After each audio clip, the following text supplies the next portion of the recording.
এদিকে জুমার পরেই জুলাইয়ের ঘোষণাপত্র দিলেন ডক্টর মোহাম্মদ ইউনূস। তবে এমন ঘোষণাপত্রে খুশি হননি কোনো শিক্ষার্থী। কঠিন বিপদে পড়তে পারে ডক্টর ইউনূসের সরকার। আবারও যে কোনো সময় ডক্টর ইউনূসের বিপক্ষে মাঠে নামার ঘোষণা দিলেন শিক্ষার্থীরা। এটা হবে না, আমার যাওয়াটা হবে না, তোমাদেরও করা ঠিক হবে না। কারণ তোমরা যদি 5ই জুলাইতে ফিরে যেতে চাও। মাননীয় প্রধান উপদেষ্টা যে বক্তব্য রেখেছেন সেটি শুনে আমাদের কাছে অত্যন্ত হতাশ লেগেছে। এই যে ঘোষণাপত্র আপনারা তৈরি করেছেন, এটা কি সরকার তৈরি করেছে নাকি ছাত্ররা তৈরি করেছে নাকি কোনো বেসরকারি প্রতিষ্ঠান তৈরি করে দিয়েছে? সরকার এই বিষয়ে কোনো স্পষ্ট বক্তব্য। ডক্টর মোহাম্মদ ইউনূস এবং উপদেষ্টা বা সমন্বয়ক আন্ডারে যে বাজার আছে তাদের সবাই গ্রেপ্তার হতে যাচ্ছে। শুধু এটাই না, তাদের ফাঁসি পর্যন্ত হতে পারে। কিভাবে? আসুন এই সমীকরণটা মিলাই। আজকে একটা ঐতিহাসিক দিন ছিল ডক্টর মোহাম্মদ ইউনূসের জন্য। এই সরকার ক্ষমতায় বসার পরে বেশ কয়েকবার চ্যালেঞ্জের মুখে পড়েছে, বিশেষ করে রাজনৈতিক দলগুলোর কিছু সিদ্ধান্ত বনাম বৈষম্য বিরোধী ছাত্র আন্দোলন অথবা তাদের বি টিম জাতীয় নাগরিক কমিটির যেই নেতারা আছেন তাদের বিভিন্ন দাবি দেওয়ার সাথে বরাবরই রাজনৈতিক দলগুলোর একটা বিভাজন আমরা দেখছি। আমাদের শেষ হয়নি। সুষ্ঠু একটা নির্বাচন আদায় করার জন্য আরো অনেক লড়াই আমাদের সামনে রয়ে গেছে। সেখানে কালো টাকা আর পেশি শক্তি আগামীতে যেন আমার ভোটের অধিকার কেড়ে নিতে না পারে। আমাদের অন্তর্বর্তীকালীন সরকারের নানা ক্ষেত্রে ব্যর্থতা নিয়ে আলোচনা করেছি। বহু ক্ষেত্রেই তাদের ইনঅ্যাকশন আছে, তারা কাজ করছে এটা মনে হয় না। তাদের যে গণ অভ্যুত্থানের যে ঘোষণাপত্র সেটা নিয়ে গতকাল যে অনুষ্ঠানটা হয়েছে প্রধান উপদেষ্টার সাথে বিভিন্ন রাজনৈতিক দলের মত বিনিময়, সেটার বিশৃঙ্খলা এবং একেবারে পরিকল্পনাহীনতার যে ছাপ পড়েছে সেটা নিয়ে কথা বলতে চাই। আসসালামু আলাইকুম রহমতুল্লাহ। সবাই কেমন আছেন? আশা করি সবাই অনেক অনেক ভালো এবং সুস্থ আছেন। সবাইকে স্বাগতম জানাচ্ছি আমাদের আরেকটি নতুন ভিডিওতে। প্রতিদিনের মতো আমি আপনাদের সিরিয়াত ফারুকি। দর্শক, আজকের ভিডিও টাইটেল এবং থাম্বনেল দেখে ইতিমধ্যে বুঝতে পেরেছেন কি বিষয়টা নিয়ে কথা বলবো। ভিডিওর শুরুতে আপনারা বেশ কিছু অংশ বিশেষ দেখেছেন, যেখানে বুঝতে পেরেছেন বর্তমানে দেশের যে চলমান পরিস্থিতি, দেশের যে বর্তমান অবস্থান, সেটা নিয়ে আমরা কিছু অংশ দেখে বুঝতে পেরেছেন আজকের ভিডিওটি কতটুকু গুরুত্বপূর্ণ হতে চলেছে। তাই সবাইকে আমি অনুরোধ করব দেশের বর্তমান পরিস্থিতি জানতে বা দেশের বর্তমান অবস্থা কি সেটা সম্পর্কে জানতে অবশ্যই আজকের ভিডিওটি আপনাদের জন্য অনেক অনেক গুরুত্বপূর্ণ। তাই সবাইকে অনুরোধ করব ভিডিওটি সবাই আশা করে ধৈর্য সহকারে শেষ পর্যন্ত দেখবো। দর্শক, আর বেশি কথা বলছি না, আমরা একটা ভিডিও প্রস্তুতির মাধ্যমে একটু বিস্তারিত দেখে আসবো। তার আগে আপনাকে ছোট্ট একটি অনুরোধ জানিয়ে রাখতেছে, যারা আমাদের ফারুকি অনলাইন ইউটিউব চ্যানেলটিতে এখনো নতুন আছেন প্লিজ দয়া করে আমাদের চ্যানেল সাবস্ক্রাইব করে সাথে থাকবেন। যারা ইতিমধ্যে সাবস্ক্রাইব করেছেন তাদেরকে অসংখ্য ধন্যবাদ। যারা সাবস্ক্রাইব করেনি তাদের উদ্দেশ্যে একটি কথা বলবো, আমাদের চ্যানেলের সাথে থাকুন, দেখতে থাকুন, দেখতে দেখতে ভালো লাগবে, ভালোবাসা একদিন হয়ে যাবে ইনশাআল্লাহ। আর বেশি কথা বলা পক্ষের মাঝখানে পক্ষর দ্বারা এটা সৃষ্টি।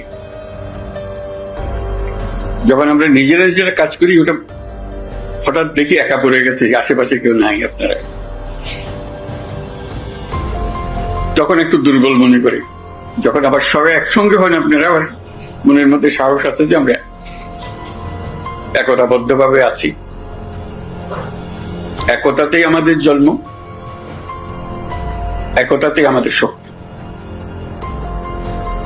যে লক্ষ্য নিয়ে, যে উদ্দেশ্য নিয়ে এই সরকার প্রতিষ্ঠিত হয়েছে, সেই সরকার রিজুভিনেটেড হয়, সবার সঙ্গে দেখলে প্রাণ সঞ্চার হয়। মাঝখানে একদিন ছাত্র এসে বলল যে তারা একটা ঘোষণা দেবে, প্রোক্লামেশন করবে, আমাকেও সেখানে থাকতে হবে। আমি বুঝতে চাইলাম কি প্রোক্লামেশন দিচ্ছে, বললো। আমি বললাম যেটা হবে না, এটা হবে না, আমার যাওয়াটা হবে না, তোমাদেরও করা ঠিক হবে না। আমাদের যে গণ অভ্যুত্থানের যে ঘোষণাপত্র সেটা নিয়ে গতকাল যে অনুষ্ঠানটা হয়েছে প্রধান উপদেষ্টার সাথে বিভিন্ন রাজনৈতিক দলের মত বিনিময়, সেটার বিশৃঙ্খলা এবং একেবারে পরিকল্পনাহীনতার যে ছাপ পড়েছে সেটা নিয়ে কথা বলতে চাই। এবং যা ঘটেছে তার সাথে উপদেষ্টা জনাব মাহফুজ আলম জড়িত বা এই দায় তার কিনা সেটা একটু খুঁজে দেখার চেষ্টা করব। আমরা জানি, একটু ব্যাকগ্রাউন্ডটা বলে নেওয়া ভালো, সেটা হচ্ছে 31 ডিসেম্বর হঠাৎ করে বৈষম্য বিরোধী ছাত্র আন্দোলন এবং জাতীয় নাগরিক কমিটির গুরুত্বপূর্ণ লোকজন ফেসবুকে স্ট্যাটাস দিতে শুরু করলেন যে তারা কিছু একটা করতে যাচ্ছেন। পরে 31 ডিসেম্বর তারা এই গণ অভ্যুত্থানের ঘোষণাপত্র, তারা তখন জুলাই বিপ্লবের ঘোষণাপত্র বলছিলেন, তারা ঘোষণা করবেন এবং 72 সালের সংবিধানকে তারা বাতিল করবেন, কবর দেবেন, এরকম নানান কিছু। এবং এটা এই উৎসাহটা এমন পর্যায়ে গেছে যেটা সঠিক হয়েছে বলে আমি মনে করি না। সেটা হচ্ছে একজন উপদেষ্টা, আমি ভুল না করি এটা আসিফ মাহমুদ, তিনিও একই ধরনের স্টেটাস দিয়েছেন। সরকারে বসে তিনি এটা করতে পারেন কিনা, কারণ দুটো সংগঠনতা ডাক দিচ্ছে, এই প্রশ্ন আছে। কারণ এই সরকারটা কোনো দলীয় সরকার না, কিন্তু তারা এগুলো করেছেন। পরবর্তীতে সরকার সেটা করতে দিল না এবং সরকার দাবি করলেন যে তারা নিজেরা এটা করবেন এবং রাইটলি তারা বলেছেন পরে তারা আসলে ফ্যাসিলিটেট করবেন, সবাইকে নিয়ে একসাথে করতে চান। আমি গতকাল আমাদের প্রধান উপদেষ্টা এই যে সর্বদলীয় বৈঠক হয়েছে এটা নিয়ে কেন বলছি এটা একটা ডিজাস্টার হয়েছে এবং আমি একেবারেই আশাবাদী নই এই ঘোষণাপত্র আরো ঠিকঠাক মতো হবে, সেই কারণ কথায় পরে আসছি। তো প্রধান উপদেষ্টা তার স্পিচে এই প্রেক্ষাপটটা বলেছেন, এই যে ঘোষণাপত্রটা পাঠ করা হবে সেই প্রোগ্রামে প্রধান উপদেষ্টাকে ডাকা হয়েছিল, তখন তিনি জানতে চেয়েছিলেন এবং জানার সাথে সাথে উনি খুবই চমৎকারভাবে রাইটলি উনি মনে করেছেন যে এভাবে তো এটা হতে পারে না। এবং এই হওয়া নিয়ে তার বক্তব্য ছিল সেটা হচ্ছে এই ঘোষণাপত্র 5 আগস্টে যেভাবে হওয়ার কথা ছিল সেভাবেই হতে হবে, অর্থাৎ আমরা সবাই যখন ঐক্যবদ্ধভাবে কাজটা করেছি সেই ঐক্যবদ্ধভাবেই কাজটা করতে হবে। সুতরাং সব দল মত যারা শেখ হাসিনার বিরুদ্ধে লড়াইয়ে ছিল তাদেরকে নিয়ে তিনি কাজটা করাটাকেই সঠিক বলে মনে করেন এবং আই রিপিট উনি স্পষ্টভাবে বলেছেন যদি ঐক্যবদ্ধ না হয় তাহলে দরকার হয় ঘোষণাপত্র হবে না। আমি শতভাগ একমত তার সাথে, কোন একটা খণ্ডিত কিছু অংশ, কারণ এই ঘোষণাপত্র দেওয়ানোর জন্য একটা তীব্র চেষ্টা আছে একটা অংশের মানুষ, বা অংশ বললে বড় বড় হয়, কয়েকজন মানুষের খুব সিরিয়াস চেষ্টা আছে এবং তাদের মতো করে প্রধান উপদেষ্টা যেভাবে করতে চাইছেন বা সরকার এখন যেভাবে করতে চাইছে আমি এটাকে একটা সঠিক পথ বলে মনে করি। এখানে সংবিধান বাতিল টাতিলের প্রশ্ন না, প্রশ্নটা হচ্ছে জরুরি যেটা সেটা হচ্ছে আমাদের এই যে ঘটনাগুলো ঘটলো সত্যিকার অর্থেই এটা একটা অভাবনীয় ঘটনা ঘটেছে। এই ঘটনাগুলো এবং আমাদের 71 পর যেহেতু আমাদের প্রক্লেমেশন ছিল না, সেটা এর মধ্যে আমাদের একটা রাজনৈতিক জার্নি আছে এবং অবশ্যই 24 খুব সিগনিফিক্যান্ট একটা লড়াই, সেই লড়াইটার একটা ঘোষণাপত্র থাকা দরকার। কিন্তু এটা না থাকলে সরকার অবৈধ টাইপের আলাপ আছে, এগুলো নিয়েও কথা বলবো, এগুলো একেবারেই বাজে কথা, কিন্তু কথাগুলো বলা হচ্ছে। যাই হোক, গতকাল যেভাবে এই সমাবেশ করার চেষ্টা করা হয়েছে, মানে সভা করার চেষ্টা করা হয়েছে রাজনৈতিক দলগুলোকে নিয়ে, নানা রকম আনসার্টেনিটি। সারাদিন দেখলাম যে বিএনপি সম্ভবত যাচ্ছে না, শেষ পর্যন্ত জনাব সালাউদ্দিন আহমেদ গেলেন, অন্যান্য দল জামায়াত গেল, বৈষম্য বিরোধী ছাত্র আন্দোলন, নাগরিক কমিটি তারা গেছেন, গণতন্ত্র মঞ্চের প্রতিনিধি আমি জোনায়েদ সাকিকে দেখলাম সেখানে, ইসলামিস্ট দলগুলোরও অনেকে গেছেন। তো এরকম সবাই যখন গেছেন, গণ অধিকার পরিষদের নুরুল হক নূরকে দেখেছি, রাশেদকে দেখেছি, তো মোটামুটি আমাদের এখানে শেখ হাসিনার বিরুদ্ধে লড়াইয়ে যারা ছিলেন প্রায় সবাই এই অনুষ্ঠানে গেছেন। এটা একটা অর্থহীন অনুষ্ঠান, কিন্তু এই অনুষ্ঠানকে কেন্দ্র করে যা ঘটেছে সেটা খুব হাস্যকর। মানে একটা লিস্ট অ্যারেঞ্জমেন্ট কেউ করতে পারে বা পারে না এবং মানুষকে হিউমিলিয়েট করা, আমি এটাকেই সবচেয়ে বেশি আপত্তি করি এবং এটা অত্যন্ত অফেন্সিভ। এবং এর সাথে যদি যেন মাহফুজ আলম জড়িত থাকেন এটার দায় তাকে নিতে হবে। মাহফুজ আলমের কথা কেন বলছি, এই প্রোগ্রামে দাওয়াত দেওয়া হয়েছে, মানে আগের দিন পর্যন্ত প্রায় সব দাওয়াত পায়নি এবং আগের দিন তারা বেশ রাতে বা মানে গতকাল সকালে অনেকেই একটা মেসেজে দাওয়াত পেয়েছেন এবং সেটা যেন মাহফুজ আলমের ফোন থেকে গেছে, এটাই নিউজ হিসাবে আমাদের সামনে এসেছে এবং সেটা নিয়ে উষ্মা প্রকাশ করেছেন এই বৈঠকে অনেকেই, এটাও আমরা নিশ্চয়ই জেনেছি। তার মানে এটা সঠিক কথা, মানে এইরকম একটা জাতীয় প্রোগ্রামে একটা টেক্সট মেসেজ করে হোয়াটসঅ্যাপে ইনভাইট করা হয়। এর চাইতেও বিভৎস ঘটনা ঘটেছে, আমি এটাকে বিভৎস শব্দটা ব্যবহার করছি, সিপিবির সাথে যা হয়েছে, মানে বাম গণতান্ত্রিক জোটের সাথে যা হয়েছে। সিপিবির রাজনীতি অনেকেই পছন্দ করেন না করতে পারেন এবং সিপিবির সাথে কেউ কেউ শেখ হাসিনার আওয়ামী লীগের সাথে এক ধরনের ট্যাগ করার চেষ্টা করে। যদিও আমি অন্তত গত বেশ কয়েক বছরে দেখেছি সিপিবি খুব স্পষ্টভাবে তারা তো নির্বাচনে যায়নি শেখ হাসিনার অধীনে এবং তারা তত্ত্বাবধায়ক ছাড়া কোনো নির্বাচন হবে না এই ধরনের আলাপ, বিশেষ করে সিপিবির সাধারণ সম্পাদক জনাব রুহিন হোসেন প্রিন্সের সাথে আমি অনেকগুলো টকশো করেছি, আমরা একই টকশোতে বসে আমি তার এই ধরনের অবস্থান শেখ হাসিনার আমলের আগে অনেক গেছি। তারপরও তাদের কিছু যৌক্তিক সমালোচনা যে কেউ করতে পারি, কিন্তু একটা উদ্ভট কাণ্ড ঘটেছিল আজকে, এটার সাথে মনে রিলেটেড হবে। কতগুলো রাজনৈতিক দলের কর্মকাণ্ড নিষিদ্ধ চেয়ে হাইকোর্টে রিট করা হয়েছিল ছাত্রদের পক্ষ থেকে অভ্যুত্থানের কিছুদিন পরই। এর মধ্যে বাসদ, সিপিবি এরাও ছিলেন, মানে তারা এদেরও রাজনৈতিক কর্মকাণ্ড নিষিদ্ধ হওয়া উচিত বলে মনে করেছিলেন। মানে পরে তারা বলেছেন তাদের জায়গা থেকে এটা ভুল হয়েছে, কিন্তু এই ভুল হওয়ার কোনো কারণ আসলে আমি আজও খুঁজে পাইনি। এই ভুল কিভাবে হয়, এই নাম কিভাবে সেখানে অন্তর্ভুক্ত হয়। যাই হোক, এই অনুষ্ঠানের শেষ পর্যন্ত ঘটনাচক্রে গতকাল অনুষ্ঠান হয়েছে তার আগের দিন রুহিন হোসেন প্রিন্সের সাথে একটা টক শোতে ছিলাম এবং সেখানে আমি জেনে খুব অবাক হয়েছিলাম তারা দাওয়াত পাননি এই অনুষ্ঠানে। তখন ফান করে বলছেন আপনারা তো নিষিদ্ধই হয়ে যেতে পারতেন। যাই হোক, ওনারা দাওয়াত পেয়েছেন, কিন্তু এই দাওয়াত যেটা হয়েছে এটা একটা ফাজলামো হয়েছে। আমি ফাজলামো শব্দটা কনসিয়াসলি ব্যবহার করছি। একটা সরকারের জায়গা থেকে একটা রাজনৈতিক দলের সাথে ফাজলামো না করা উচিত এবং এই ফাজলামোর জন্য সরকারকে দায় নিতে হবে। আমি একটু পড়ি জনাব রুহিন হোসেন প্রিন্স কি বলছেন। আজ 16 জানুয়ারি 2025 বেলা 1:29 একটা 29 বাংলাদেশ কমিউনিস্ট পার্টির সাধারণ সম্পাদকের ফোনে নামবিহীন খুদে বার্তা পাঠিয়ে আগামীকাল বিকাল 4 ঘটিকায় ফরেন সার্ভিস একাডেমির বৈঠকে দলের পক্ষ থেকে একজন প্রতিনিধি পাঠিয়ে খসড়া ঘোষণাপত্র বিষয়ে আমাদের পর্যালোচনা উপস্থিত করতে বলা হয়, সঙ্গে ঘোষণাপত্র পাঠানো হয়। আমরা জানতে পারি বৈঠকটি আগামীকাল নয়, আজ 16 ফেব্রুয়ারি বিকাল 4টায়। মানে একটা মেসেজ দিয়ে বলেছে আগামীকাল, তার মানে এটা হলো বুধবার দিয়ে বলেছে, বৃহস্পতিবারই দিয়ে বলেছে এটা আগামীকাল মানে শুক্রবার হবে, কিন্তু ঘটনাটা তা নয়। এইটা আসলে আপনার মানে একই দিন হওয়ার কথা, এই তথ্যটাও ভুল। এবং ওখানে ডেটটায় একটা মেসেজ দিয়ে তার সাথে হোয়াটসঅ্যাপে যদি মেসেজ হয় সেখানে সেই এই প্রক্লেমেশনের ডকুমেন্টটা দেওয়া হয়েছে, দিয়ে 4টায় মানে 2.5 ঘন্টার মধ্যে একটা প্রতিনিধি গিয়ে এই ব্যাপারে তাদের মত জানাতে বলা হয়েছে। মানে খেয়াল করি মানুষকে কত হিউমিলিয়েট করা যায়। মানে এখন সরকারের গদিতে বসলে সবার কি মাথা এমন হয় যে সবাইকে খুব তুচ্ছ মনে হয়, সবাই ফালতু লোক, সবাই প্রজা, আমি বিরাট সম্রাট হয়ে গেছি। ওখানে বসলেই মনে হয় যে কাউকে আমি হোয়াটসঅ্যাপে একটা টেক্সট পাঠিয়ে ইনভাইট করে ফেলতে পারি। অবস্থা দৃষ্টি মনে হচ্ছে যারা মাহফুজ আলম এই ব্যাপারে দায়িত্বপ্রাপ্ত ছিলেন, তিনি সম্ভবত হতেই পারেন, কারণ তিনি প্রধান উপদেষ্টা, এর আগে বিশেষ সহকারী ছিলেন। আমরা ধারণা করতে পারি তিনি যেহেতু কোনো পোর্টফোলিও পাননি, এই কথাটা আমি নিশ্চিত এখন আসলে তার দায়িত্ব কি, তার দায়িত্ব প্রধান উপদেষ্টা রাজনৈতিক উপদেষ্টা হতে পারে। আর খুব শোনা যায় তিনি নতুন রাজনৈতিক দলের পেছনে কাজ করছেন। এই আলাপগুলো সামনে আসতে হবে। একটা সরকারি পজিশনে বসে তারা এই কাজটা করতে পারেন কিনা আমরা পরে কখনো এই আলোচনাগুলো করব, কিন্তু এই অনুষ্ঠানটা দায়িত্বপ্রাপ্ত হিসেবে এই হয়েছে। তার চাইতে আমি যদি তাকে বা সরকারকে প্রশ্ন করতে চাই, এই ডকুমেন্টটা পাবলিক না কেন? এর কিছু খসড়া আমি প্রথম আলোতে দেখলাম এসছে, সরিয়ে রাখি। এটা একটা পাবলিক ডকুমেন্ট হওয়ার কথা ছিল, শুধু রাজনৈতিক দল কেন এটা নিয়ে কথা বলবে? এবং এটা বহু আগে আসার কথা ছিল, আসেনি কেন? আমরা তো কথা বলতে পারতাম। আমরা দিকটা একটু বুঝি নাকি সরকার মনে করে তারাই সবকিছু বোঝেন, উপদেষ্টারা মনে করেন তারাই সবকিছু বোঝেন। এটা পাবলিক হবে, এটা নিয়ে প্রচুর কথাবার্তা হবে, তার মতো করে প্রত্যেকে তার অপিনিয়ন দেবে। এই গণ অভ্যুত্থান শুধু রাজনৈতিক দল করে, এটা গণ অভ্যুত্থান, এটা 90 না। এরশাদ পতনের সাথে এই মুভমেন্টের একটা মূলগত পার্থক্য আছে। এরশাদ পতনটা গণ অভ্যুত্থান ছিল বলে আমি মনে করি না।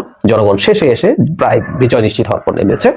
এরশাদ বিরোধী আন্দোলন ছিল পলিটিক্যাল দলগুলোর নেতৃত্বের আন্দোলন। ইভেন 69-এর যে গণ অভ্যুত্থানের কথা আমরা বলি, সেটারও নেতৃত্ব ছিল মূলত রাজনৈতিক দল এবং তাদের আন্দোলন। হ্যাঁ, সাধারণ মানুষ নেমেছিল এই মুভমেন্টে, সবাই ছিল, রাজনৈতিক দল, ছাত্ররা সামনে ছিলেন এবং সাধারণ আপামর মানুষ। আমি ব্যক্তিগতভাবে বহু মানুষকে চিনি যারা কোনো রাজনৈতিক দলের সাথে অ্যালাইন্ড নন, কিন্তু এই মুভমেন্টে নেমেছেন। তো জনগণ কেন এই তথ্যটা জানবে না? কেন কোথায় 1 খাবলা 2 খাবলা খসড়া এসে সেটা দেখতে হবে?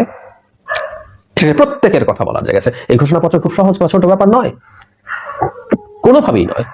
সেটা হয়নি, এটাও আরেক ব্যর্থতা। আর আজকে বৈঠকের পর আমরা বহু জায়গা থেকে বহু রকম অপিনিয়ন দেখলাম। বিএনপি এত পরে কেন হবে সেই প্রশ্ন যারা সালাউদ্দিন আহমেদ করছেন। জামায়াতের পক্ষ থেকেও হ্যাঁ, বিএনপির এরপর বলছে হ্যাঁ তারা একসাথে কাজ করবেন, জামায়াতও তাই বলেছে। উপদেষ্টা যেটা আসিফ নজরুলকে আমরা কথা বলতে দেখেছি, তিনি বলছেন যে সবাই একত্র হচ্ছে এবং তারা মোটামুটি অনেক দেরি না করে, আবার অনেক দ্রুত না করে কাজ করবেন। কমিটি গঠন করার কথা হয়েছে, নতুন আরেকটা কমিটি এটা লিখবে। হ্যাঁ, এই ঘোষণাপত্র লেখা খুব তুচ্ছ ব্যাপার না, এটা খুবই পরিকল্পিতভাবে লেখা দরকার, কারণ সিরিয়াস ডিসপিউট অপেক্ষা করছে, এটা নিয়ে কোনো সন্দেহের কিছু নেই। তো এই যাবতীয় সবকিছু ঘটার পরে এখন আমরা তাহলে এই সভাটার দরকার কি ছিল?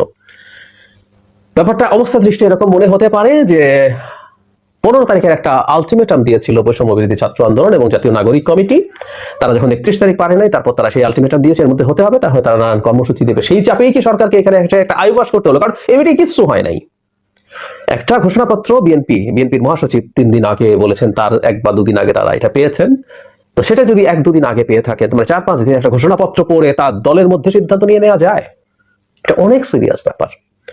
এবং তাই হলো, এখন সবাইকে আবার এসব ঠিকঠাক করে তাদের অপিনিয়ন ঠিক করে গিয়ে পরবর্তীতে বসতে বললো। তো তাহলে এই সভাটা কেন হলো? অহেতুক। যদি আমরা বলতে পারি রাজনৈতিক দলগুলোর সাথে প্রধান উপদেষ্টার যোগাযোগ বা ইন্টারাকশন সামনাসামনি যে কোনো বাহানাই হোক, সেটা একটা পজিটিভ দিক আছে। প্রধান উপদেষ্টা নিজেও বলেছেন যে মাঝে মাঝে আমি একা ফিল করি, কিন্তু এই ধরনের প্রোগ্রাম যখন হয়, আপনারা যখন আসেন, তখন আমি ভালো বোধ করি যে আমি একা নই, আমরা সব একসাথে আছি, একতাই আমাদের শক্তি, যেভাবে উনি বলেন আর কি সবসময়। তো তাহলে এটা কেন হলো? কোনো কারণ নেই। এই 15 তারিখের যে আলটিমেটাম, সেটা কি স্টুডেন্টদেরকে দিয়ে জিনিসগুলো করানো যেত না, যে থামানো? আর এই দায়িত্ব স্টুডেন্টদের, তারা এইসব করছেন কেন? তারা 31 তারিখ নিজেদের মতো ঘোষণা দিয়ে দেন, তারা 15। দর্শক বন্ধুরা, এই ভিডিওটা অত্যন্ত গুরুত্বপূর্ণ। আমি মনে করব সবাই আপনারা মনোযোগ সহকারে ভিডিওটি দেখবেন, কেননা ডক্টর মোহাম্মদ ইউনূস এবং উপদেষ্টা বা সমন্বয়ক আন্ডারে যে বাজার আছে, তাদের সবাই গ্রেপ্তার হতে যাচ্ছে। শুধু এটাই না, তাদের ফাঁসি পর্যন্ত হতে পারে। কিভাবে? আসুন এই সমীকরণটা মিলাই বা আপনাদেরকে বলি। সেটি হচ্ছে, ভাই এটা আমার কথা না, আমেরিকার একটা, মানে ওই যে বললো আওয়ামী লীগের বাংলাদেশে অনেকে বলছে সমন্বয় একটা, যে ডোনাল্ড ট্রাম্প আইছে মানে আপনার আওয়ামী লীগের বাপ আইসা পড়ছে। আমার মনে হয় ভাই অনেকটা এখন এই সমন্বয়কদের বাপ হয়ে দাঁড়াচ্ছে এই ডোনাল্ড ট্রাম্প। তিনি বিষয়টা আমি কিন্তু একটা ভিডিওতে বলছিলাম যে ইনকোয়ারি করবে, হ্যাঁ, এই ইনকোয়ারিতে উঠে আসছে আপনার বৈষম্য বিরোধী ছাত্র আন্দোলনের অন্যতম একজন সমন্বয়ক আপনার কি বলে হান্নান মাসুদ, আব্দুল হান্নান মাসুদ। তিনি তার বক্তব্য হচ্ছে স্পষ্ট যে আমরা যে আন্দোলনটা করছি সেটা ছিল শেখ হাসিনাকে পতন করা। এই আন্দোলনটাকে আমরা বাংলাদেশের সমস্ত স্টুডেন্টদেরকে একত্রে বা এক কাতারে আনার জন্য যে চেষ্টা আমরা দীর্ঘ 15টা বছর ধরে চালিয়ে যাচ্ছিলাম, সেই সফলতা ঘটে এই জুলাই মাস কিংবা এই 5 আগস্টে। কি কারণে? এবং ওই টিভি আপনার ওই টেলিভিশনে যে আপনার থাকে উপস্থাপনা, তিনি জিজ্ঞাসা করেন যে আচ্ছা কোনোভাবে যদি আপনাদের দাবিগুলা শেখ হাসিনা যদি মেনে নিত তাহলে কি করতেন? তার বক্তব্য স্পষ্ট, যদি শেখ হাসিনা যদি আমাদের এই দাবিগুলা মেনে নিত তাহলে আমরা অন্য কোনো মানে প্ল্যান অবশ্যই আমাদের ছিল বা ওইটা আমরা কাজে লাগাতাম।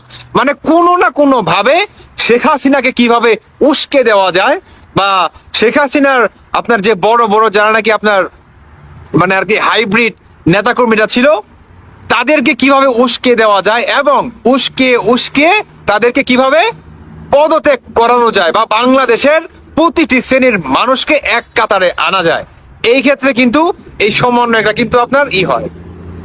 কিন্তু এখন এই হান্নান মাসুদ তিনি আসলে নিজেও বুঝতে পারে নাই ভাই যে টিভি আপনার টেলিভিশনে এই আপনার তার যে ছিল বক্তব্যটা ছিল, এই বক্তব্যটা রাখার কারণে তার জীবনে বা উপদেষ্টা বা সমন্বয়কদের জীবনে আপনার কাল হয়ে যেতে পারে। সেটা কিভাবে? তিনি কিন্তু স্পষ্ট ভাষায় বলেন যে আমাদের মূল টার্গেট ছিল শেখ হাসিনাকে পতন করা। তাহলে জুলাই মাসে যে গণহত্যা হলো, আবু সাইদ যে মারা গেল, এগুলা ছিল তাদের প্ল্যান। মানে আবু সাইদকে তারা প্ল্যান মোতাবেক একটা তুরুপের তাস হিসাবে মনে করেন করছে, ব্যবহার করছে। এবং যখন নাকি আবু সাইদকে গুলি করা হয় ঠিক তখনই হচ্ছে এই সমন্বয়করা দাবি নিয়ে আসে, দাবি 1 দফা 1 শেখ হাসিনার পদত্যাগ, মানে যেটা হয়ে গেছে এখন। তো এটাই ছিল তাদের মেন উদ্দেশ্য। এখন ডোনাল্ড ট্রাম্প জুলাই মাস এবং এই 5 আগস্টের যে পরিমাণ হত্যাকাণ্ড হয়েছে এটার পিছনে আওয়ামী লীগের কিংবা মেট্রো রেলটাকে পুরাই দিছে। শুধু এটাই না, বাংলাদেশে বড় বড় আপনার মেল কারখানা বা ফ্যাক্টরি গুলাকে যে আগুন ধরায় পুরাই দিছে বা এত যে লুস্কান, এত কোটি টাকার যে লুস্কানে বাংলাদেশটা পড়লো আলটিমেটলি, এটার সম্পূর্ণ কিন্তু দায়ভার কিন্তু আমরা আওয়ামী লীগকে করি। এখন আপনার আমেরিকা বা ডোনাল্ড ট্রাম্প তিনি হচ্ছে আপনার এটা বা একটা তদন্ত একটা পাঠাইতেছে, একটা আপনার স্কোয়াড পাঠাইতেছে আমাদের বাংলাদেশে যে এই জিনিসগুলোকে তদন্ত করার জন্য যে এটার পিছনে আসলে মেন আপনার মাথাকে বা সম্পূর্ণ কি সবে আওয়ামী লীগই করছে, এই সমন্বয় এটাকে কিছুই করে নাই। আমার মনে হয় ভাই ভেসে গেলে। এই কারণেই অনেক দিন আগে মানে প্রায় 1.5 থেকে 2 মাস আগে আপনার আসিফ নজরুল উপদেষ্টা মানে আইন হয়েছে আর কি, তো তিনি কিন্তু বলছিল যে আমরা যেগুলা শুরু করছি আমরা যদি একতা পূর্ণতা এখন পর্যন্ত না হতে পারি, মানে আপনার ছাত্র জনতা আর হচ্ছে সমন্বয়করা, তাহলে আমাদের কিন্তু ফাঁসি পর্যন্ত হতে পারে। এটা কিন্তু আসিফ নজরুল কিন্তু বলছিল, মনে আছে? ঠিক এই ফাঁসির দড়িটা বর্তমান প্রতিটি সমন্বয়ক কিংবা উপদেষ্টাদের গলায় চলতেছে। ডক্টর মোহাম্মদ ইউনূস তিনি আপনার প্রতিবারের মতো একই কথা বলে যে সমন্বয়ক বা আমি যে অন্তর্বর্তীকালে সরকারের দায়িত্বটা পালন করতেছি সেটা হচ্ছে শুধুমাত্র এই বৈষম্য বিরোধী ছাত্র আন্দোলন কিংবা সমন্বয়কদের জন্য। এখন এই সমন্বয়কদের তারা যে মানে ভাই একটা মাস্টার মাইন্ড, একটা প্ল্যান করে তারা যে শেখ হাসিনাকে পতন ঘটাইছে কিংবা এত মানুষ খুন হয়েছে, আগুন ধরাইছে, মেট্রো রেল পোলাইছে বা আদার্স অন্য অনেক কিছু, এগুলোর সব কিছুর পিছনে এত মাস্টার মাইন্ড হচ্ছে এই সমন্বয়কারীরা। এখন আপনার কি মনে হয় আমেরিকা কি এভাবেই ছেড়ে দিবে এত সহজে? হ্যাঁ, এখানেই তো খেলাটা জমে গেছে ভাই। আমি একটা কথা বলছিলাম না যে বাঘ আর হচ্ছে একটা কি বলে এই বিড়ালের ঘটনা, মনে আছে? হ্যাঁ, বিড়াল কিংবা সাপ, তারা আপনার কি বলে মানে মানুষকে আক্রমণ করে গর্ত থেকে বের হওয়ার আগেও 3 থেকে 4 বার মনে করেন ফুসফুস করে, যখন দেখে যে চারপাশে কেউ নাই, ঠিক তখন মানুষকে বা তার টার্গেটটাকে সুবুল দিয়ে বা কামড় দিয়ে আবার পুনরায় গর্তে চলে যায়।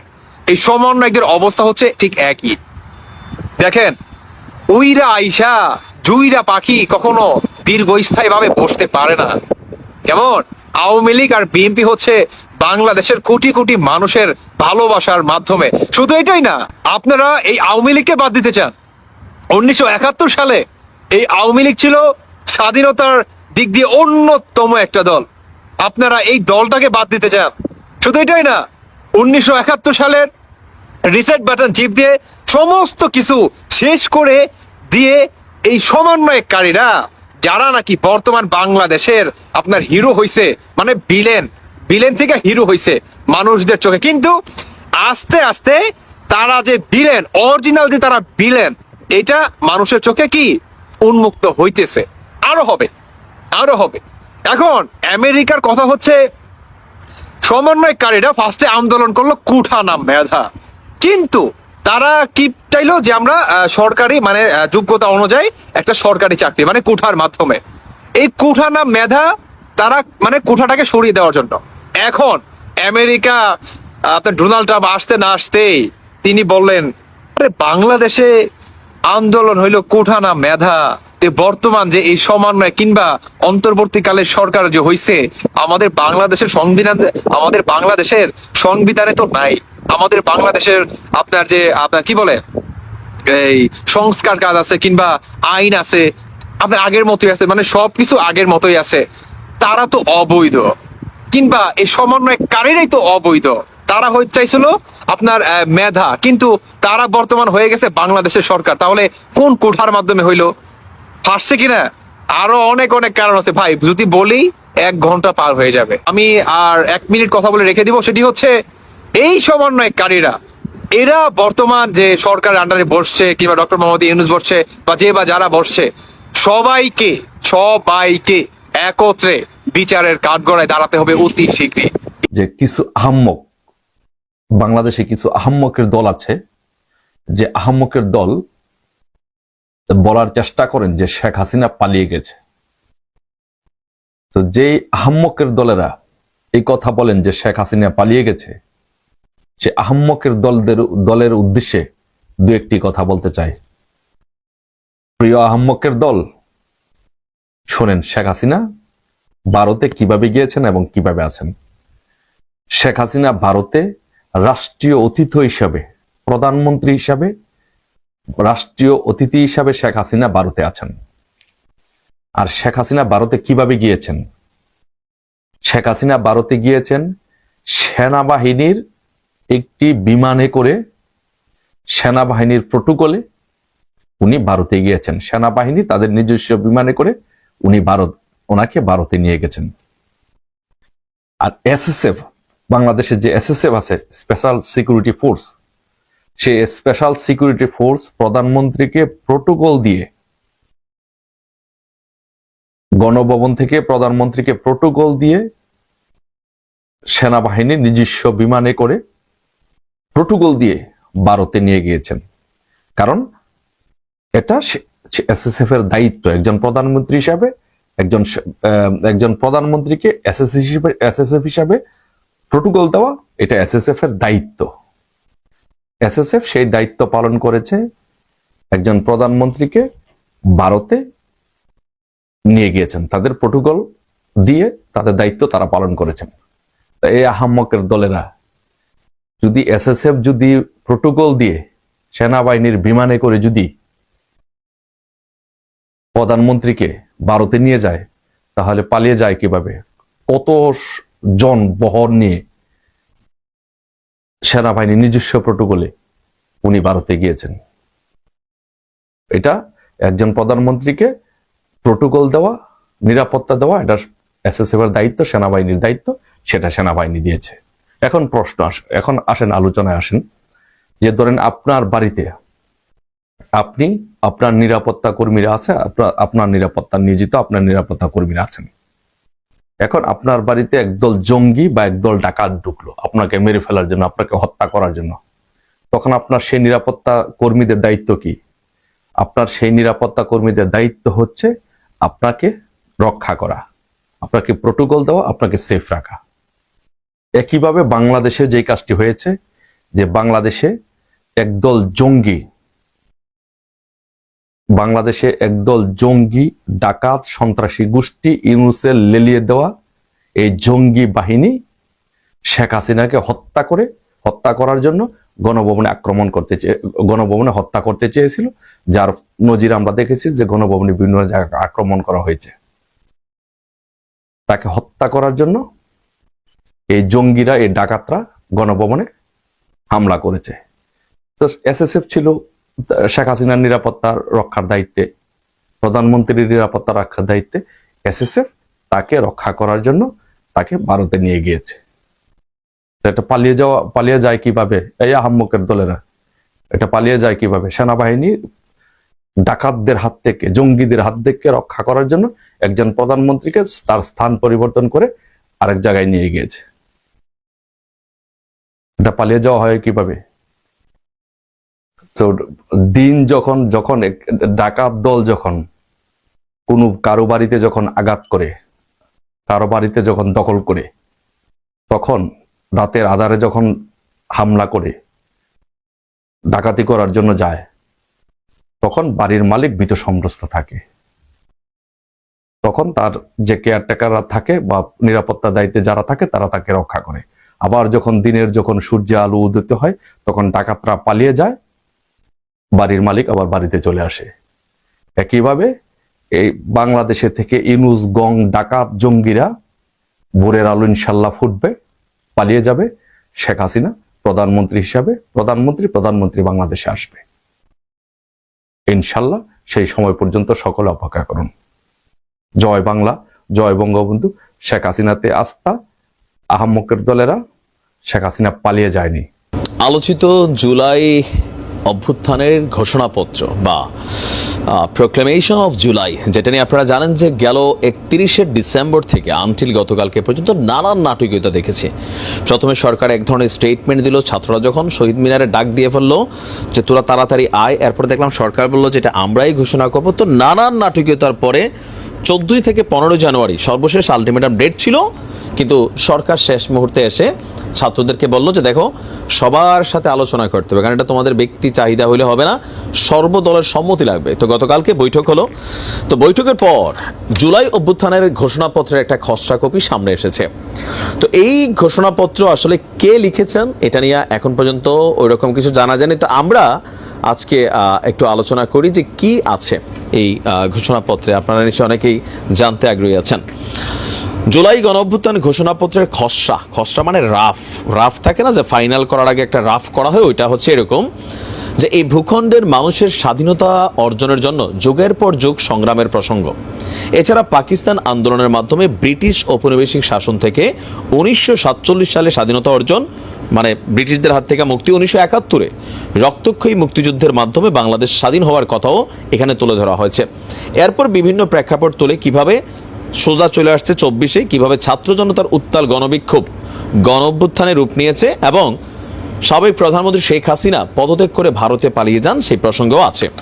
খসড়ায় বলা হয়েছে আমরা ছাত্র জনতা এই অভিপ্রায় বলে, মানে ইচ্ছার শক্তির বলে, আত্মমর্যাদা, সাম্য, সামাজিক ন্যায় বিচারের যে আদর্শে মুক্তিযুদ্ধ পরিচালিত হয়েছে সেই আদর্শকে বাস্তবায়নের জন্যই সার্বভৌম জনগোষ্ঠী হিসেবে নিজেদেরকে সংগঠিত করলাম। আমরা প্রহসনের নির্বাচনের মাধ্যমে গঠিত সংসদ ভেঙে দেওয়ার আহ্বান জানাচ্ছি এবং ছাত্র জনতার পক্ষ থেকে রাষ্ট্রের নিরাপত্তা, স্থিতিশীলতা, অখণ্ডতা রক্ষার্থে ডক্টর মোহাম্মদ ইউনূসের নেতৃত্বে একটি অন্তর্বর্তী সরকার গঠনের আহ্বান জানালাম। বেসিক্যালি ওই যেটা আমরা পানি ঘোলাইয়া খাইলাম, এটা কিন্তু সরকার গঠনের প্রথম দিকে আসার কথা ছিল। আহ্বান জানাইছে, এখন তো সরকার হয়ে গেছে, বাট ওইটাকে একটু পুরান থেকে আনতে চায়।